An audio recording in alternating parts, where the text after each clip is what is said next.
canning. The reason we're doing this interview, not only because this is our brew house, but this is where like literally our first day of work was conducted, was in here.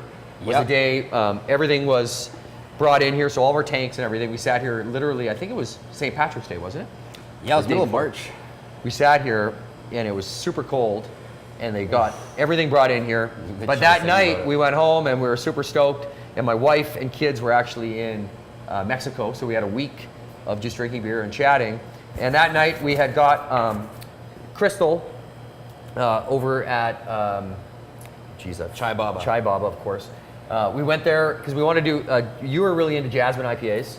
So you were thinking of, why don't we do some sort of a West Coast Pale Ale with some sort of a tea? So we really wanted to bring some sort of local component in.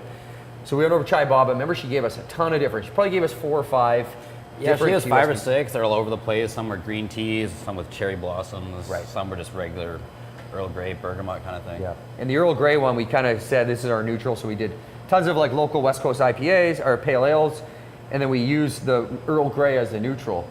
But we always came back to that. We always came back. Flavor, It the had best compliment. Yeah, it had some really cool compliments, and so that's when we started talking about our roster and what beers we were going to open with. Earl was the first beer that we said, okay, that's going to be the beer, and then you formulated the recipe for it, and you know that was the first beer that was on tap, first beer ready when we tried, and it was super proud, and literally hasn't left the menu since day one. Yeah, it's the only beer. Yeah, Only beer to do that. and when Liam and I first started the whole thing, we were kind of have like this goal of 5 years. I hope we have this product that people have responded to and have enjoyed and keep coming back for, and hopefully we can put one into a bottle or a can. And I remember, what was it? I think it was 18 months in, our dream came true. We did a bottle. So I think we only did these for 6 months. 6 months at best. It was a long story, which we're not going to get into now. But really proud Myron Campbell helped us with this artwork and this cool story. And the video that Myron shot for this, if you guys go check any of our like old B&A footage, it's super cool. And really proud of everything that this bottle says. But 6 months into the bottling, we realized we were going to switch to cans. So then Myron Campbell, of course, helped us with the canning. And this is the first beer that we put into a can, and it's still probably our #1 seller. Definitely on draft, it is. Yep. But the bandana, there's a story. All of our staff on their first day of work, we give this bandana. So Myron brought that in, and a lot of the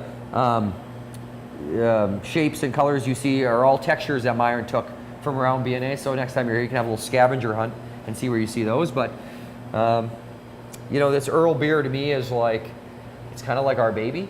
It makes me think of B&A. Yeah. It just makes me think of what we are and what we do. Even more, actually deeper. I think it's like if two men had a baby. If we had a baby, 2 men and a baby. it was Earl, and it's our baby that's growing. And it's like always like, whenever I think of this beer, I just think it's like a real proud moment because it's just the two of us drinking but collaborating together. And it's where we started from. It was the first beer that kind of started this whole thing off, and what we've grown into now. So congratulations, Liam. Thank you very much, man. I'm very proud of it. Yeah, it is.